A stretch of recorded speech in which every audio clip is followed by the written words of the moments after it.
First is the optimistic diagnosis at biopsy. Doctors talk about it being something benign, never mentioning Phyllodes, never mentioning tumor. It's not uncommon that after surgical removal, pathology comes back different from the biopsy, which can be a huge blow for a patient.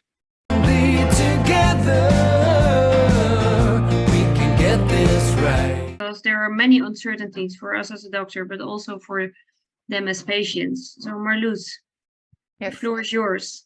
All right. My name is Marloes van Esterik from the Netherlands. And I'm grateful for the invitation to talk to you about the patient perspective as a Phyllodes patient. Next slide.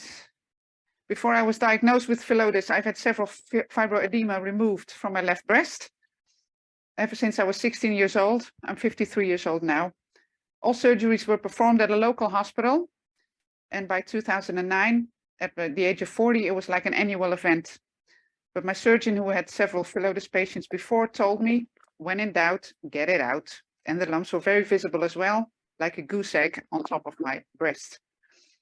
Unfortunately, the one time he wasn't available, his colleague surgeon didn't explain. The one time he wasn't available, the biopsy came back borderline, and his colleague surgeon didn't explain to me what that meant, but just refused to remove the lump with the argument that it was not healthy to do surgery so often, like annually.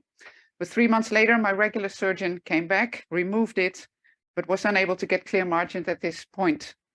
After this removal, it reoccurred 3 times. The last time after a single nipple-sparing mastectomy and reconstruction, and it showed up right under the nipple. My case then was discussed at a multidisciplinary meeting where they advised radiotherapy for me, but my surgeon couldn't explain why that was, and so I asked the radiotherapist at the institute, and he told me that it would possibly reduce the recurrence rate up to 50%, but he couldn't make that more clear for me, what it would mean for real. I wanted to think it over before I made my decision whether or not to go through with radiation, which seemed an unusual request to the doctor, but he gave me a week. And in that week, I talked to my surgeon, my nurse practitioner, my plastic surgeon, my mama care nurse, and my general physician, and then decided to go ahead with 16 sessions of radiotherapy, which was performed in 2016. Unfortunately, in 2019, the implant had to be removed, also due to other unrelated complications, which left me with edema in the breast area up until today. On the upside of things, I've been clear regarding Phyllodes since 2016. Next slide. There was very little info to be found on Phyllodes tumors from specialists as well as online. While I was kind of undergoing all the treatments with my head down, my husband Marco was eager to find out as much as possible, searching and asking around for reliable information. We joined a private Facebook group where Phyllodes patients worldwide share information and share encouragement. And that's where we also got in contact with a few local Dutch fellow patients. And that was very good to meet some of them and share experiences, differences in treatments, and our frustration on the lack of credible information.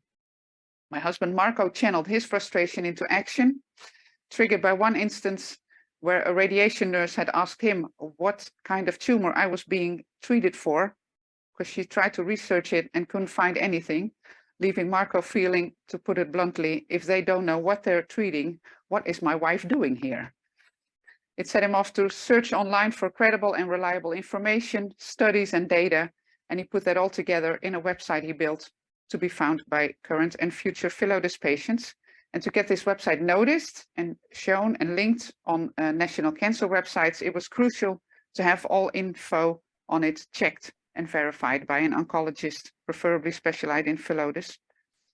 After reaching out to a few well-known cancer hospitals in Holland, he got a response from Dr. Frederike van Duinhoven, who took the time to go over his website and everything on it. Her stamp of approval was his first break.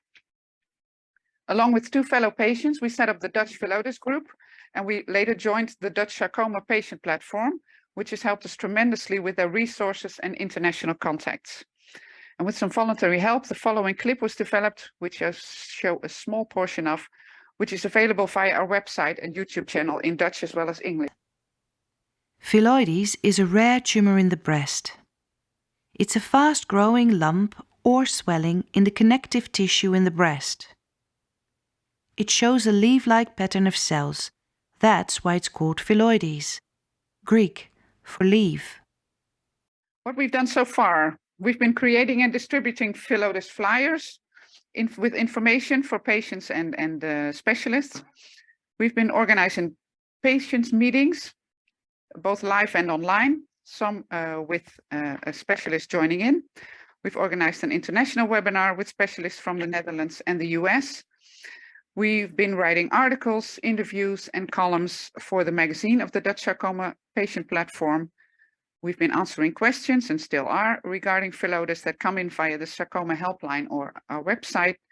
And we keep maintaining the website in Dutch and English, which includes also a list of questions to ask a doctor at a consult. And Marco also manages a YouTube channel. And the next slide, Marco has also started fundraising. As a former bakery, put together his own small bakery in our garage, in which he bakes his own recipe baked goods like sweet and savory bread for special occasions and holidays. He had pins and bracelets made to sell for charity, and we organized small music concert at our home. All this has raised over 20,000 euros so far and is still going on. All benefits go towards the research which was started and supervised by Dr. Frederike van Duinhoven in Amsterdam. Okay, next slide. I wanted to share some frequent comments we hear back from Phyllodes patients. First is the optimistic diagnosis at biopsy. Doctors talk about it being something benign, never mentioning Phyllodes, never mentioning tumor. It's not uncommon that after surgical removal, pathology comes back different from the biopsy, which can be a huge blow for a patient. Underestimating the mental impact, especially when the lump is very visible or when the surgery has left a dent in the breast, let alone a mastectomy, it may have a huge impact in the way a female patient perceives herself. Then the little information given by specialists, since Phyllodes is relatively rare, it's important for the patient to get information, and we would like to encourage the patient to get information and get referred to patient groups on and offline.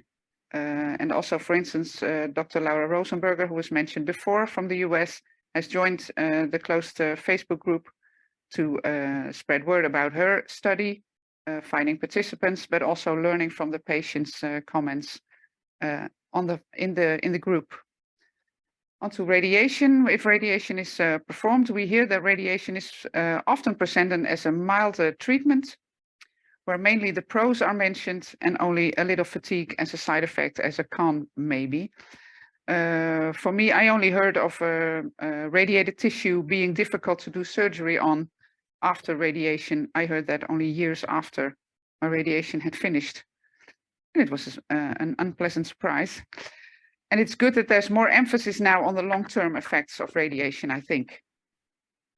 Then the last two topics, the variety in treatments and follow-up, is very confusing for patients in similar circumstances. Like Frederike said, from one clinic to the next, the regimen and the follow-up can vary tremendously. And we believe a standard protocol or guideline would be very helpful, not just to check all the boxes, but as a frame to go by. And in individual cases, there should be room to add or leave some options out, depending on the personal circumstances. And last but not least, I think it's a given, but I work at a pharmacy, and I also get by this insight. I always imagine it's my sister, my friend, my mother in front of me, and what would you tell them or give them as advice? This concludes my presentation. Thank you. Thank you very much, Marloes. That's a very impressive presentation.